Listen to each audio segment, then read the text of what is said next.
All right. Happy Friday, everybody. Welcome to another episode of the Business Strategies Roundtable. Welcome Suketu Gaglani, the founder of Mira Labs, who's going to be joining us for a conversation about how artificial intelligence is going to impact the mortgage and real estate world. Suketu, thank you so much for being here with us. Hey, thank you so much, Jack, for having me on the show. Absolutely. I want to call attention to earlier this week, we had some unfortunate technical difficulties that have delayed us a couple of days. I want to thank you so much for being gracious and patient with us and being willing to get it back on the calendar. Thank you so much. No problem. No problem. I'm happy to accommodate Awesome. the problem. So we're trying something new. I want to get a little bit better about our icebreakers on the Business Strategy Roundtable. And what we're going to be testing out is having a conversation about a recent news story that's related to the domain expertise of our guest. Today, Suketu and I are going to be talking about a recent news article in U.S. News talking about China releasing some regulations that are going to go live in September that are focused on highlighting what is and what isn't AI generated content. It's a pretty decent step. I think it's wise to be able to give users and just regular folks out there that maybe aren't users of AI the ability to know the difference between what is and isn't. What's your take on this? And what other regulations do you think should be coming down the pike? Well, that's actually a very interesting topic that's ongoing right now around regulation, security, and the concerns related to AI-related generated content, right? So I think it's a very good step, and as far as China is concerned, or probably globally, this is something that probably every country is going to be eventually adapting, where any content going online has to be tagged, whether it's generated by AI or not, making it very clear. So as to understand, because believe me, the AI is getting so good at it right now that there have been so many Instagram reels or Facebook ads or any ads that you're seeing, you do not really come to know whether it's generated by AI or not. So to believe in it kind of becomes very, very difficult. And then as far as US is concerned, we are very deeply associated. Our industry, the mortgage industry that we are associated, is heavily regulated as well, and there are many industries that are heavily regulated within the US as well. So I'm sure there are some really stringent steps that our government is going to take as well, to make sure that the AI is going to be more secure, more valuably used, and not confusing our consumers to get lost in the transition. So yeah, it's definitely a very important step that needs to be taken. Awesome. Is there something that AI is being used for commonly now that, or I guess, what is the thing that AI is being used for commonly now that is a risk when people don't know whether or not it's AI generated? Well, mostly I think there are so many ads that are getting generated with AI where consumer products are being sold by AI today. You don't really know whether using that product is eventually going to benefit you or no, but it's just an ad or probably an Instagram reel trying to sell you something, or all those kind of things. In fact, even the blog post, or the news content that's getting created also can divert you or probably influence you in a very negative way, and it just becomes very easy for a human to believe in these kind of stuff, which is that is the reason why these social media platforms are kind of becoming um, falling under the regulations today of AI, where they are being watched very closely as to what kind of content is being generated through AI and what is being sold, and because it's very easily to get influenced by even a minor or an adult today that doesn't realize that what they are actually falling in for, right? Yeah. So yeah, that's definitely a very, very a crucial aspect of security and regulation that really needs to be started looked at. which kind of you know helps our consumers to be on the right track. They know what they're buying, and eventually they're protected. Absolutely. Well, thank you so much for testing out that new little icebreaker segment with us. I think that felt pretty good. We'll have to see if Yeah, it continues to be good. yeah. We're going to transition now into learning a little bit more about you and your career and entrepreneurial journey, and how you became an expert in this space.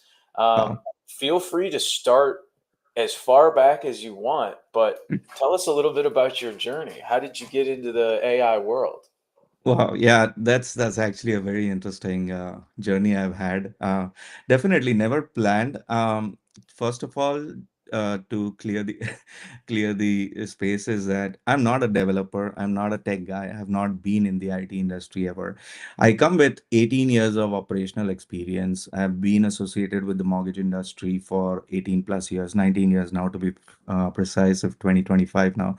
So it's 19 years now, and um, since the beginning, I've been associated with the mortgage journey. I've seen the origination side very closely, where most of my career I've spent in that space. I worked with on the servicing side as well. I worked on business development capacity for a tech company doing mortgage tech as well. Had a very interesting evolved career that I had with every new job I was and every new role I was getting into. But this all happened like from 2006 onwards to, let's say, 2015, 16, up till that's when my job related career was. 16, 17, I started becoming an entrepreneur. I stepped into the entrepreneurial role, and I was catering to a lot of clients for mortgage related services. And being an entrepreneur, it always gave me that little extra strength of started to think out of the box, where you really go beyond your role and your position to start thinking what is it more that you want to do as an entrepreneur, to cater to your clients, to retain your clients, to service your clients, provide the best of your service and quality. And that's when I started thinking, and I always knew that technology was definitely a very large barrier, huge barrier that was there in the industry. And um, that's when I realized that something related to tech really needs to happen and evolve in the mortgage industry. And but to be very frank, in 17, I didn't know where to start. Okay. I'm not an IT guy. I don't know how to start developing tech or what are the steps I need to take. So it was very difficult for me. Um, Back in 1819, I did my post-graduation certification in data science and machine learning. That's when I really got to know a little bit about tech. And but frankly, I knew a lot more about AI in 1819 compared to anyone. And I knew that there is this technology that's upcoming, that's coming, that's getting closer, but I didn't realize it was going to happen so quick.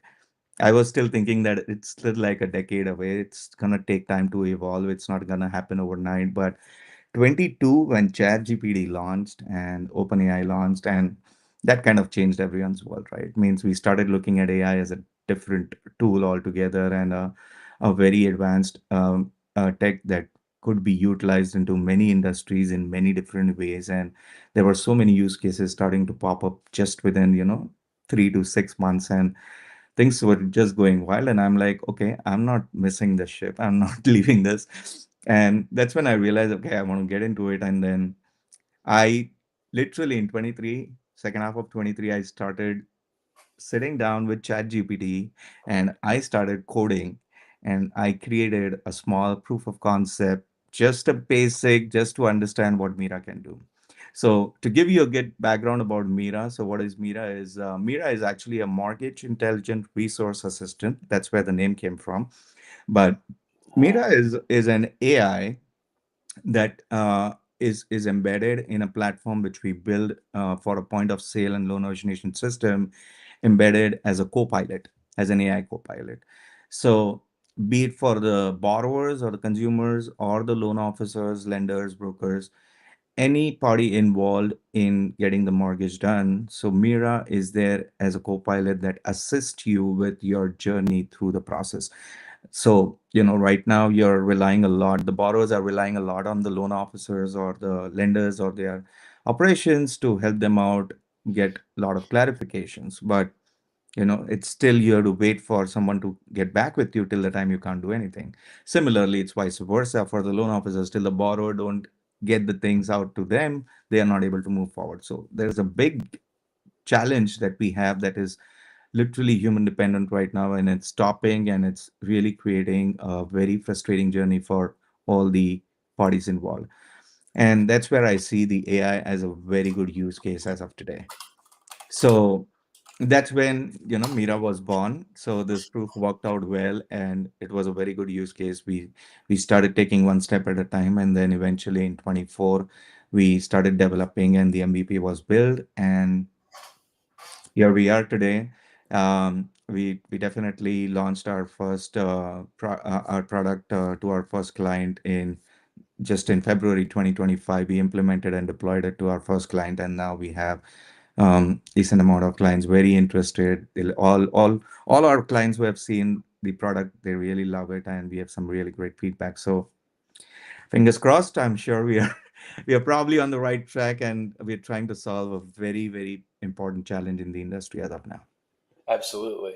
Thank you so much for giving that overview. And if you don't mind, I'm going to ask you a couple of questions down a couple of those pathways, if we could. Sure, sure. So you talked about having not been highly technical, but then making a decision to uh, gain some knowledge in the technical space in 2018, 2019. Um, I kind of have some similar steps in my journey where the majority of my entrepreneurial skills up until recently were in marketing or sales or the people element of things. And then I had an urge for a number of different reasons to learn about cyber security specifically and how it relates to regulation. What Mhm. was the calling or the urge? Where did the urge come from for you to take that time to get that education? Right. So as a non-technical guy, means building a startup um, always comes with its own challenges, right? There is so many things that you're supposed to do, but if you're lucky enough, or you have that experience, or you have the group of people around you that knows, or probably someone whom you can reach out to guide you, okay, what is the steps that you need to take to create something like this, was always a challenge. It wasn't easy to get around it. Probably my circle wasn't that great. Maybe I didn't have enough relevant help at that time, when I was trying to get in the space. And so that there was a point, I still remember it very well, that what, the moment I saw that ad about, hey, get a certification in data science and machine learning, you can be a non-tech guy. I'm like, okay, I'm picking that opportunity right now. I didn't care about it. I didn't wait for it. I didn't research too much about it. I'm like, I just jumped into it, hoping that I'll learn something out of it. But the moment I jumped into it, I knew that, okay, this was a very good step. And it literally opened so many things in my mind then, that the opportunities that I wanted to look for were literally right in front of me. And I could have easily done it, until and unless you really don't go through that little effort of, you either need the knowledge or you need the right guidance to go ahead and achieve what you're trying to achieve. Now, that is on you, how you're going to do that, right? You either go down, doesn't matter. There's no shame in going back and saying that, hey, I want to start doing a course again, or probably I want to get into college again to finish this particular study, or probably, I need to maybe join a crash course, or maybe a incubator that will help me guide me in the right direction. Everything comes with a challenge, but you have to take that first step to go ahead and take that initiative to get things started, right? Till the time there is no execution, it just keeps an idea. It's of no use. There is no value to it. But the moment you turn that idea into execution and you start working towards it, I'm sure the ways start opening up. That's all I would say, that what I've really learned and experienced in my life, that till the time I was sitting, and trying to see that, oh, I want to be here, I want to do this, it wasn't helping. The moment I started taking steps towards doing it, and believe me, it just happened, and that worked for me. So that's definitely a good experience I had.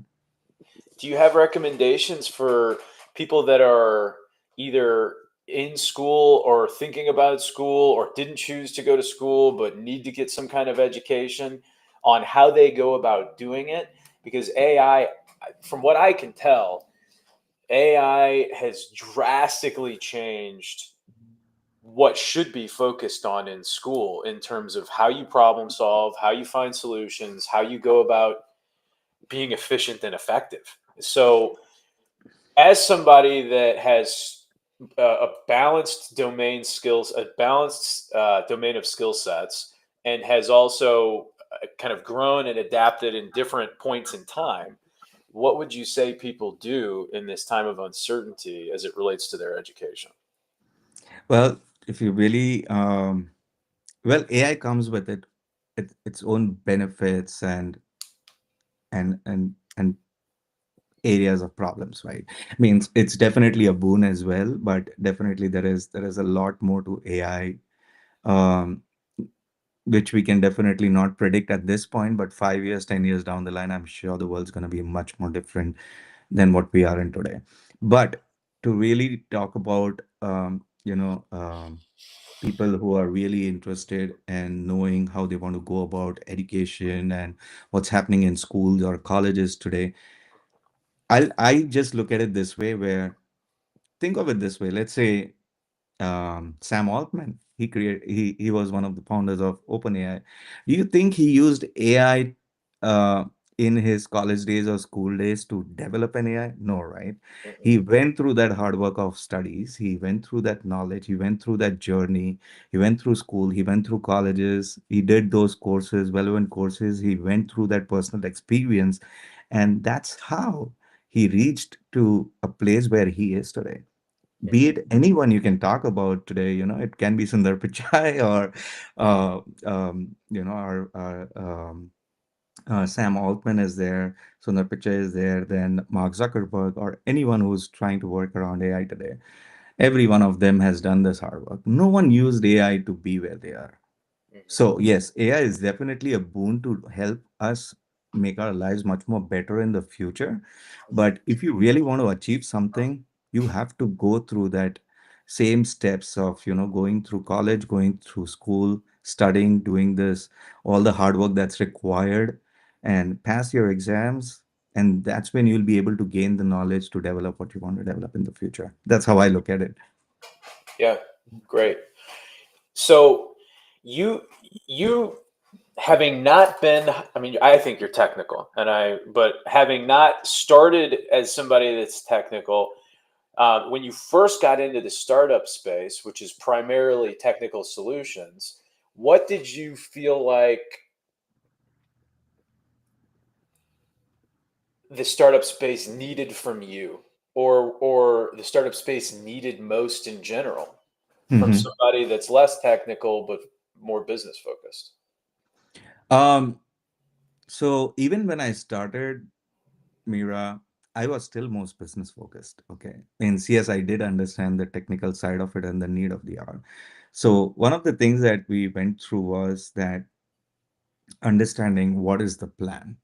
Okay, it really needs to jot it down. You, as a founder, have to sit down and spend time on your plan. You have to understand what are the steps going to be required. You can do the research online. You can go take help from external helps that's required, that's available very easily available today, which wasn't available 5, 10 years ago. But it's very easily available to start a startup and what kind of things you are going to be required. But you really have to personally sit down, put it on a pen and paper, start. You don't even need to write it down. If you want to do it on a Word document, it's okay. You can still do that, but you have to do that personally. Till the time you do not work on that plan personally, you're not going to be able to open your mind to the ideas and the next steps. What are the things that you want to take? Because there are so many things, right? From okay, what is it that's going to be required to start the product development, right? Right from figuring that out, okay, what kind of product it's going to be, how is it going to look, what are the features you're going to embed in it, who is it going to benefit, what kind of pricing it's going to have, who are you going to sell it to, how you're going to go ahead and launch it, what kind of team, tech team, non-tech team you're going to require to achieve what you or go to market. All of those things have to be planned really well. And the benefit, the only upper side that I had was the domain. I had a very amazing domain knowledge, which really helped me jot down. So, how I looked at it was I tried to solve a problem I personally, as a mortgage loan officer, was going through with my consumers. And I was trying to solve the problem that I personally went through, right? So, it was very easy for me to identify okay, this is how I want to build it. This is how I need to look at it. This is how the features would look like, all those kind of things. And then eventually, get into the next step of okay, I need to visualize it. Now I know what things I need. Now I need to visually see if it's possible and how does it look and does it make sense. Then I went into designing, and that's when the product Figmas and all those things came into play. We kind of created a Figma prototype, and um, all of those things have helped. I reached out to a friend of mine who fortunately was a designer, and he literally helped me out at that time. Definitely cost being a very, very important factor. So you have trying to find the cheapest possible solution, but yet a good quality as well, right? So you have to do that a little hard work of such research. A little bit of And bargain then hunting. yes. And then, once the design was there, and okay, I was able to see what I'm going to be looking at the product being developed. And it just made so much sense. And then it just, things started becoming, means it eventually started breaking down my problems into smaller problems, into easier problems, into getting one thing, one solution at a time. So that's where, things kind of worked out for me. So I think it's hard for a lot of people to I get to know. the one thing at a time because Yeah. it's the eat an elephant thing. You're looking Yeah. at it and you're like, oh, I'm going to build this company, and it's like, yep. And if you're going to build this company, you're going to need to check your damn email. And it's Yeah. just feels so like you got I to get know. it into those bite-sized pieces.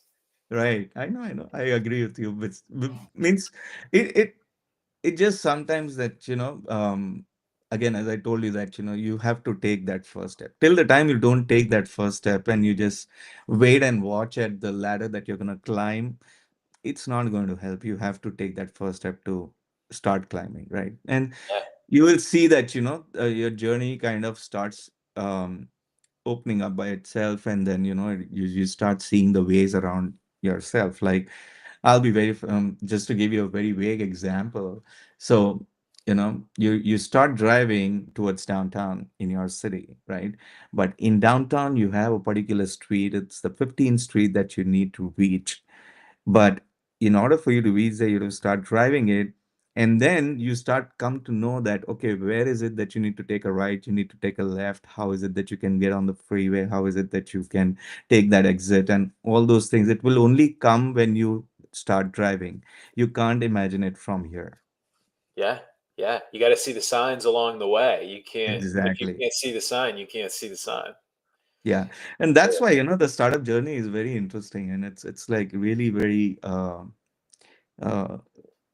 for someone like me who's always been an enthusiast of challenges and not an easy life. But yeah, means it's always been a very, very challenges along the way in my career that I've been through. So it wasn't that easy, but yeah, I like challenges, I like it. So probably I loved the journey so far, and I'm Yeah, still going through it. It's not been easy, and we are still, there are so many challenges right now on my desk every single day I go through, and yeah. it's like a never ending journey. Yeah. Yeah, well, it is absolutely a never-ending journey. Well, you talked about the journey is interesting, being an entrepreneur, and for you, you spent, I think you said, and correct me if I'm wrong, but I think you said you spent 19 years in the mortgage industry before you took this step, or Yeah. maybe including some elements of the step. Forgive me. What I want to hear you talk a little bit about, I mean, mortgages is kind of a weird thing, right? We went through Mhm. 2008, 2009, and a lot of what happened there was sort of ethical issues from salespeople in the mortgage space. So you have firsthand experience, Yeah. I firsthand was lived there. experience, yeah, I, with I was there. how it could. excuse my language, fuck up an economy pretty seriously.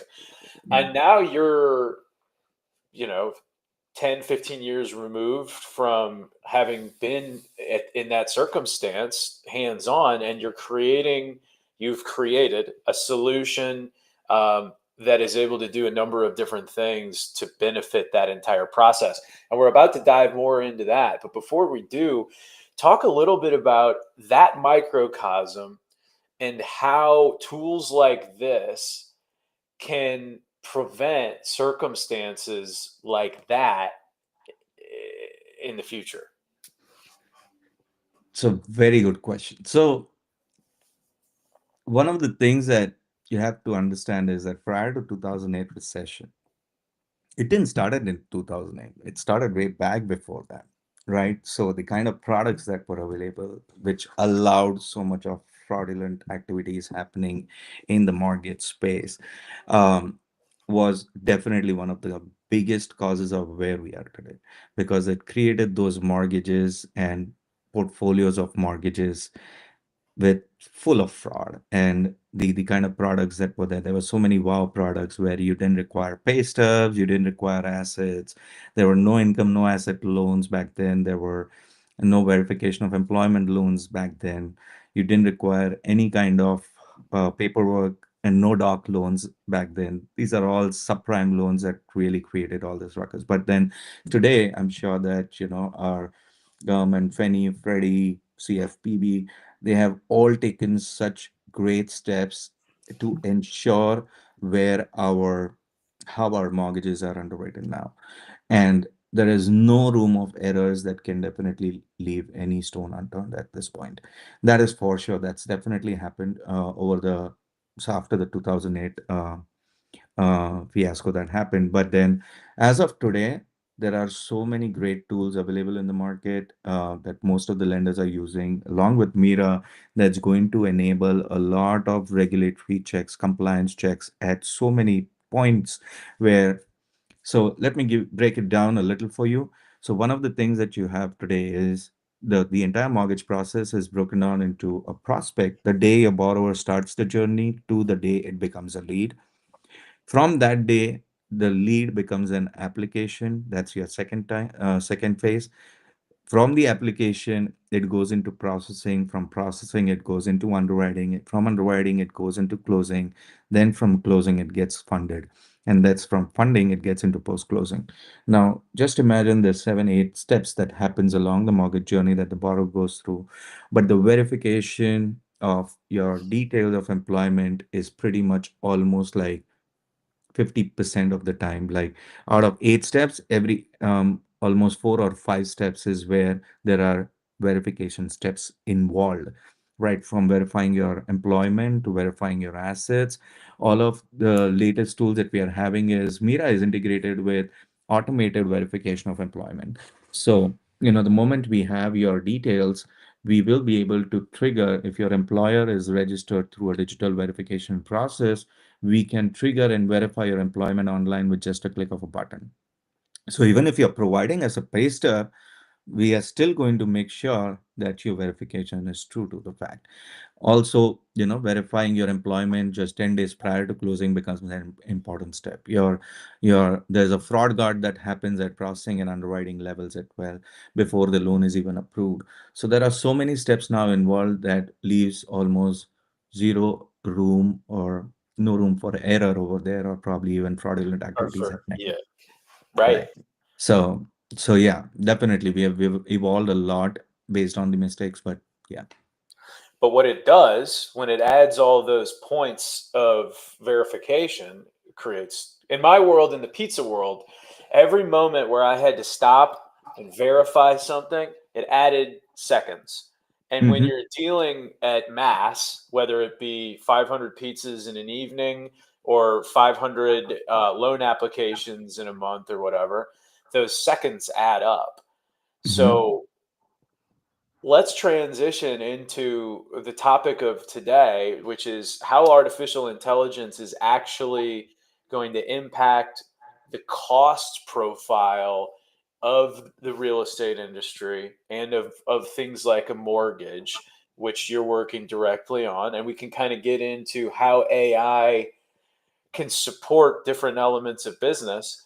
Um, you talked about 2008 and before getting us into a circumstance that was problematic, not having enough checks, not having enough regulation, people being able to make selfish or unethical decisions, created the regulation, and now we've got artificial intelligence that can come into the game and begin to create efficiency. Where are those places that efficiency can be created? How does it impact cost? Where does artificial intelligence belong, and where doesn't it belong in the mortgage world? It's a very good point. So that's actually really targeting the one of the important problem that Mira is solving today. So in 2021, as per a McKinsey report, the origination cost per loan. So you have to understand every mortgage company has a P&L, a balance sheet that they have to maintain, right? The origination cost per loan, as per that P&L, was at $7,000 to $8,000 per loan, because that P&L includes your professional services, your office space, your commissions, your tech, your operations, so many things, so many factors are involved in it, right? And that compiled a total of around $7,000 to $8,000 per loan. That's in 2021. In Completed 2024, loan. Completed yeah, loan. Okay. yeah, completed loan. Yep. In 2024, as per the MBA report, Mortgage Bankers Association report, the same cost has bumped up to $11,258. Wow. So over 50%, or No, yeah, over 50%. over 50%. Yep. Exactly. Now, that is where, so what happens is this cost, who's going to bear it? How is it going to happen? It all gets down to the consumers, to the borrowers, right? Because somewhere or the other, these companies have to get that cost out. So the mortgages are getting costlier more and more. The origination cost is costlier. Eventually, the consumers have to pay higher interest rate or probably end up paying more closing costs to go ahead and cover that cost. And it's all a cycle. It's all connected, right? This is where we are trying to solve. This is one of the biggest challenges. Now, the major component of that P&L, of that cost of $11,258, let's say around $4,000 to $5,000, is all operations, processing, underwriting cost, right?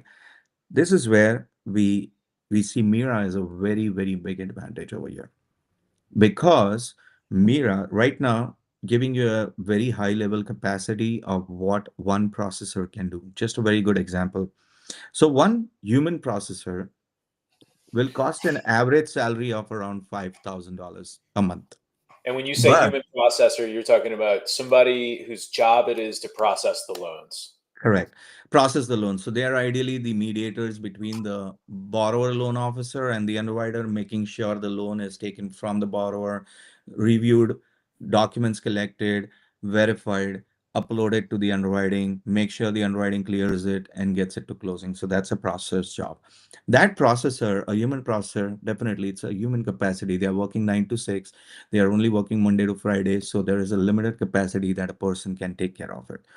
Average, they would go an average of 15 to 18 loans in and out per month per person.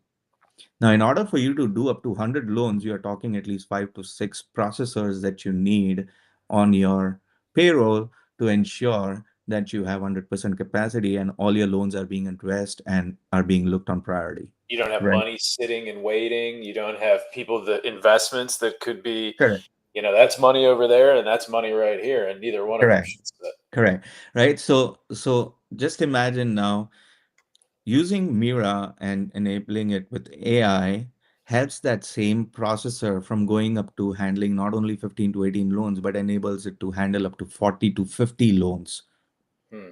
by Something itself in a month. I'm going to interrupt you. Something really just stood out to me. So the way that you said this, our tool helps that processor process more loans. I didn't hear you say our tool takes that processor, see you later, not a useful job. It No, allows them to be more effective. And exactly. that's exciting. That's how it should Exactly. be. Exactly. And that's what our whole goal is. So we are not trying to develop an AI that's going to take away your job, but we are trying to develop an AI that is going to create more efficiency, efficacy, and create a good experience for you. The most important three experiences that we are trying to create over here is the borrower experience, the sales experience for the loan officers, and then the operational experience. So these are the three important experiences that we're trying to solve with Mira, which is eventually going to impact that cost of origination of loans, because now you will have a much more defined capacity. So let's say it doesn't matter you're doing a 20 loans a month or 100 loans a month. You have those two or three defined processors in your job role, in your payroll. So your cost is fixed. So even if your volume goes up or down, you're never going to worry about creating your cost. Uh, I'm having a brain. I'm going Jimmy Neutron style and having a brain blast. So it feels like you're telling me that it it creates space for organizations that are doing a lower amount of loans. So maybe they have a smaller Yep. pool of cash to invest with. Right. You can get into the game not needing to hire five people, but now Exactly. you can come up to the plate and swing the bat a couple of times in the big leagues, hiring one or two people, Right. which I'm no economist, right? When Hmm. you look at my LinkedIn, that's not what my education is in. But what I do understand is if you're able to bring in smaller organizations that are maybe willing to make a little bit less money on their loan Hmm. because of their risk and X, Y, and Z, that creates competition with the people that are larger. And Yeah. if it is a mitigating factor to even be able to do loan processing in general, to need X number of people to even be able to be in the ball game, then a Right. tool like this can take somebody who maybe isn't an 8 or 9 figure player, and Hmm. create a small capital firm. Yep. Does that sound like not the craziest thing in the world? Am I understanding Right. some of the value? Correct. So mostly that's what, means I have been a loan officer. So I'm trying to solve and a biggest problem that for the community, for the mortgage brokers, lenders, or loan officer friends who have these technology challenges, which is leveraged by the bigger firms. Not that they are not doing great, they are doing amazing ideas and amazing stuff with their tech as well, but also enabling other smaller players as well, giving them an equal platform to go ahead and work with. Now, just imagine that I just gave you an example of a processor. Similarly, a loan officer who's just a year old or 2 years old or 3 years old, not too experienced, just out of exam, just passed his exam, got his license, and he doesn't know where to start. You can use Mira to get yourself educated. You can use Mira to run through scenarios. Let's say back in my days, I'll give you a very good example. So what used to happen is let's say I got a loan and I'm trying to work with the borrower, but it seems like the loan is difficult. There are a lot of issues in the loan. The borrower's credit score isn't that great. His debt to income ratio is relatively high, and probably his requirement is very high because but he doesn't have enough assets as well. Now, how am I going to work? He needs a lower down payment. He probably may require a rescoring or try to see if a program that is easily qualifying him with his current credit score, let's say around 620 or so. And then he's also looking at income issues where his DTI is pretty much close to the benchmarks that's required, let's say 50%. Now, in this kind of scenario, what I had to do was maybe create a file in my system. First, understand the four C's, that's the credit, capacity, collateral, character. Then see what are the challenges. Maybe go to my manager, try and work with him and understand if he is able to solve my problem. Dig through some guidelines to see if there is any product available which can help. Or probably maybe if you have a relatively good connects with your underwriting team or your processing team, you reach out to them because they have a little more underwriting knowledge and guideline knowledge, right? So it becomes more easier. Talk to them, and then eventually after all this research, come back, sit on your seat, open your system, try and look at whatever knowledge you gained and see what's workable, and then try and see whether you qualify. And then, you're like very close, but you're still not sure, but you're going to make sure that this loan qualifies and goes into underwriting at least so they can have a look. Now, this is what you do. And that's like almost 4 hour, 5 hour job. And it's not easy, it really frustrates you. I Well, have and it's really literally, easy to get your forgive me for, but it's easy to get your ethics into it. Like, I like this exactly. guy. I Yeah. believe in him. It's a great idea. Yeah. And it's now Right. you start moving the chips around, and it's like, Correct. well, is that a And good then investment? that loan officer would, I have literally seen so many loan officers letting the loans go away just because they are not qualifying in one go. And that creates a very kind of inquisitive in the borrowers that, oh my God, I'm getting denied. Am I going to get a mortgage or no? And those kind of things also happen. There are cases in the industry that's happened that way.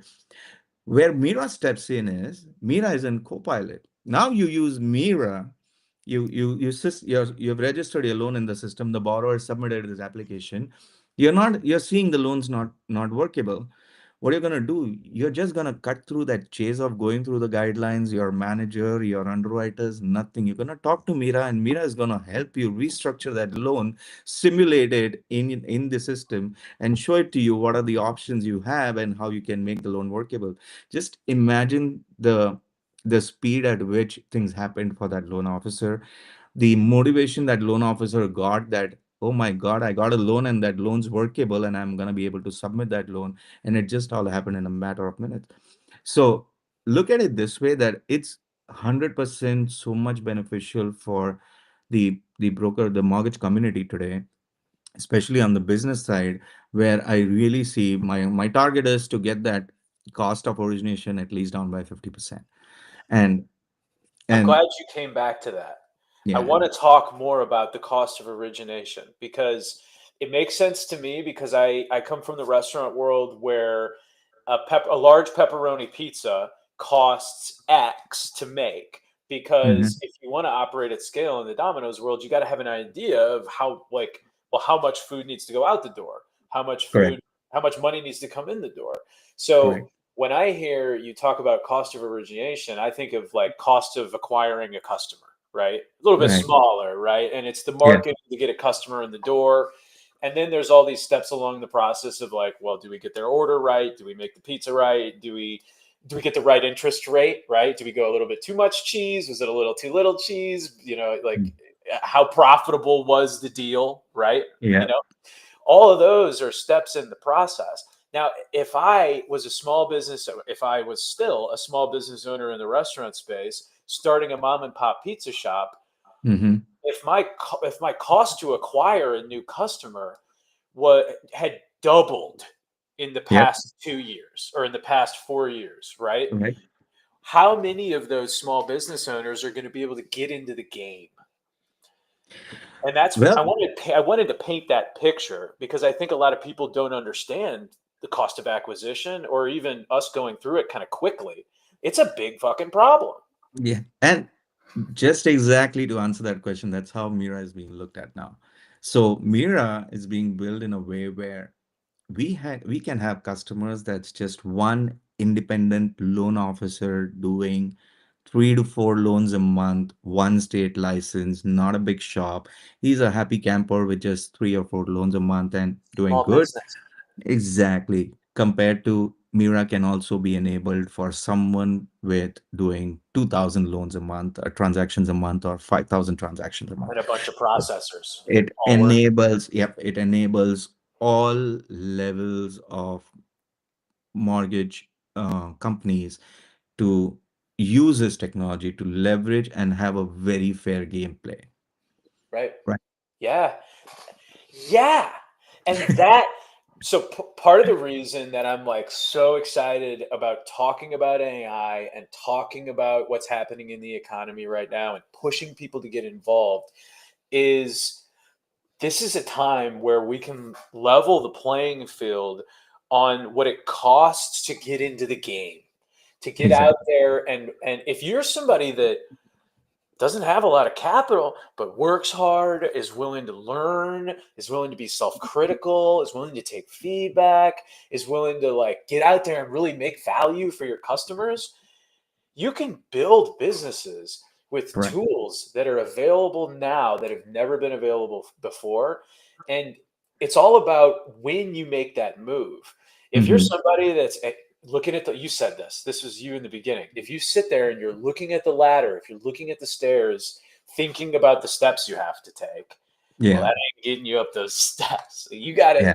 start engaging with it now, because if you wait for the big guys to take the tools and ubiquitize them within their own systems and learn how to create their own tools to be able to create the efficiency, then this moment in time where these new solutions are popping up all over the place in the mortgage world, in the healthcare world, in the restaurant world, now is the time to use the solutions to have a fucking small business. So you bring a very good point as well. So one of the things that's happening also is that now you can be a mortgage company that's going to be a retail lender where you're going to buy these loans out.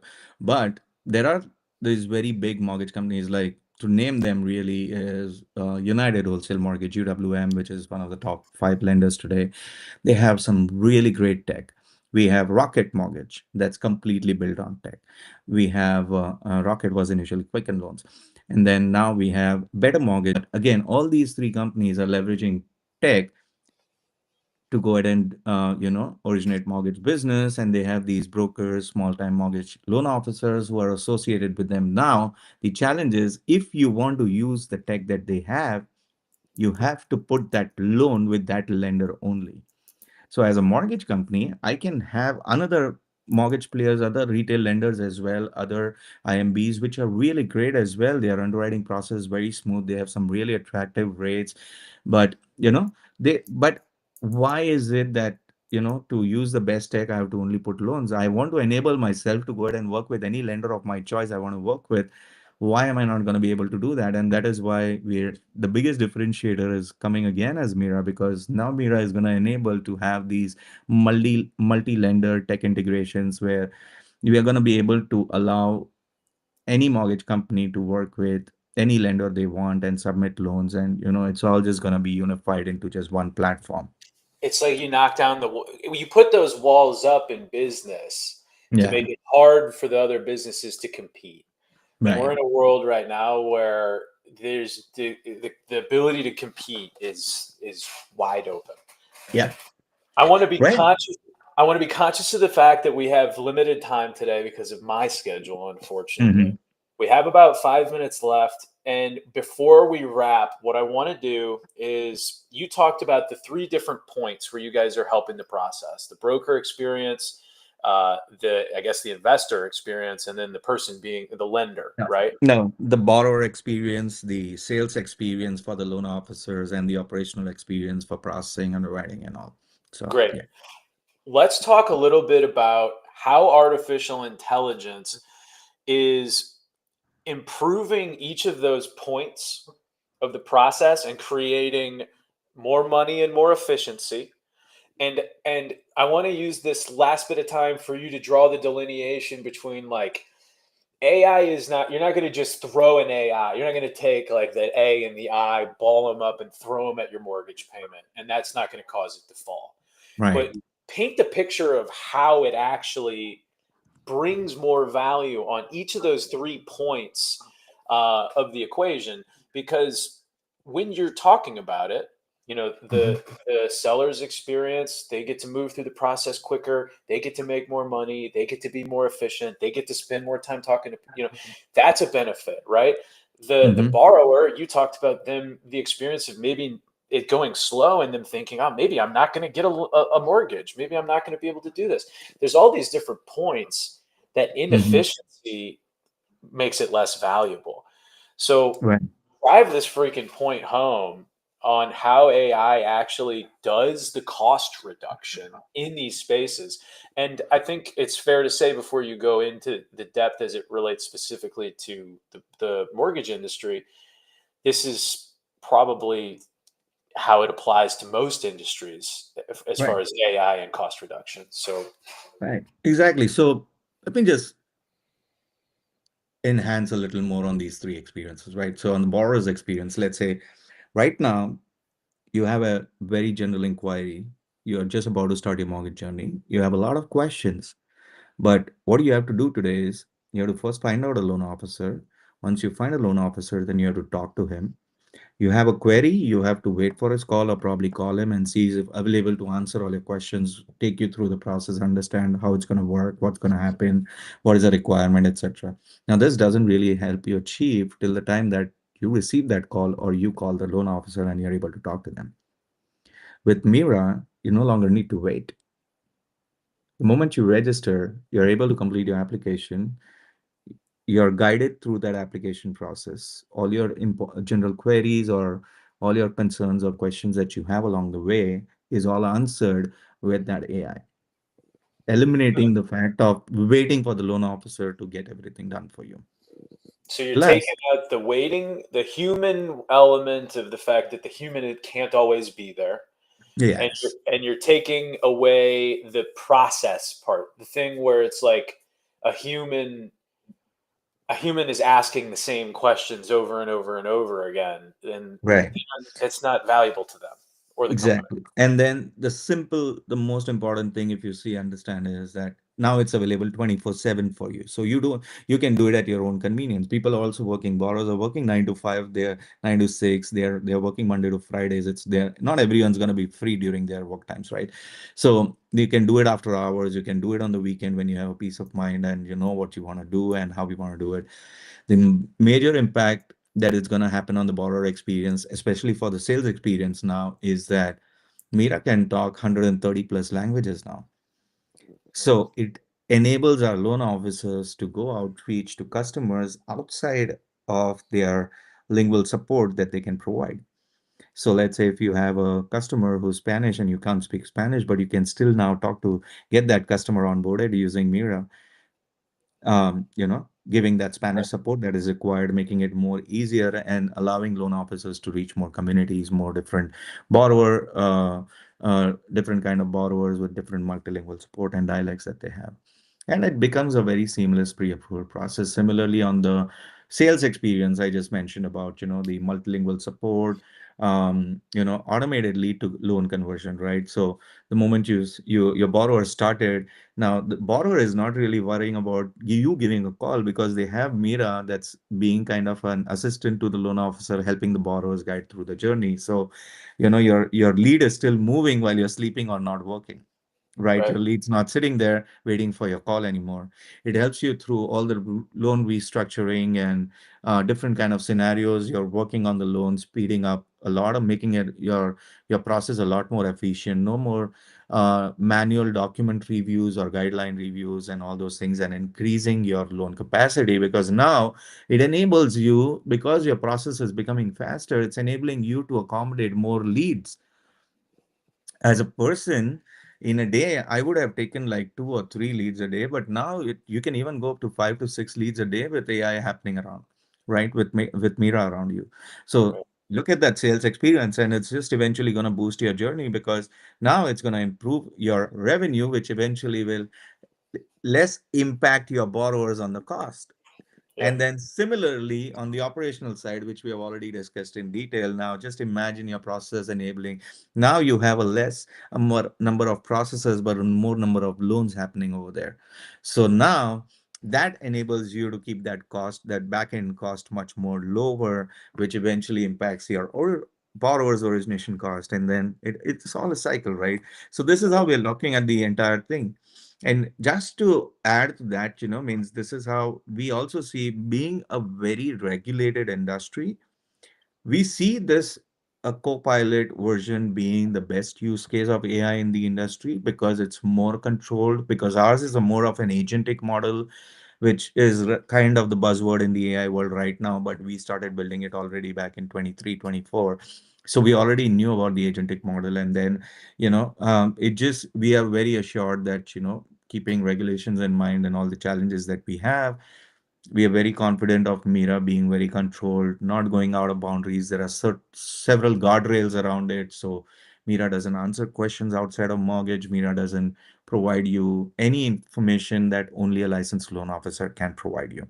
So, all of those things are there. So that's how we have been more secured. We are very confident on the output of Mira now. Awesome. Thank you so much for sharing that. And we're approaching the end of the time that we have today. What I'd like for you to go ahead and do for us is if talk a little bit about if if somebody wanted to get a hold of you, make sure Hmm. people know how to do that and what types of people should get a hold of you. And then Hmm. we'll say happy weekend to everybody. Oh, sure. Means any mortgage company, any loan officer, any lenders, brokers, doesn't matter the size. Happy to connect from the mortgage industry. Anyone related to AI, any startups needing help or guidance, more than happy to connect. Always happy to share the wisdom, pass the baton. So Awesome. yeah, would really love to connect with a lot of your audiences and wherever and however I can help. Sure. Fantastic. Suketu, thank you so much for joining us today and sharing your knowledge with us about startups, about the mortgage industry, and about artificial intelligence. Mhm. For those of you who have not checked out the TriUnity Strategies website, do that. And I always recommend people take a look at the events tab. There's lots of free and cheap educational experiences and ways to get business or career strategy questions answered. Next week on Tuesday, we have Brad Frazier joining us for a cybersecurity controls conversation as it relates to insurance. So that'll be a lot of fun. He's very knowledgeable, much like our guest today, Suketu. Suketu, thank you so much for joining us, and I hope you have a great weekend. My pleasure, Zach. You have a great weekend too. Thank you, and I hope Thank you. everybody else does. Thank you. All Bye right. bye. Bye, guys.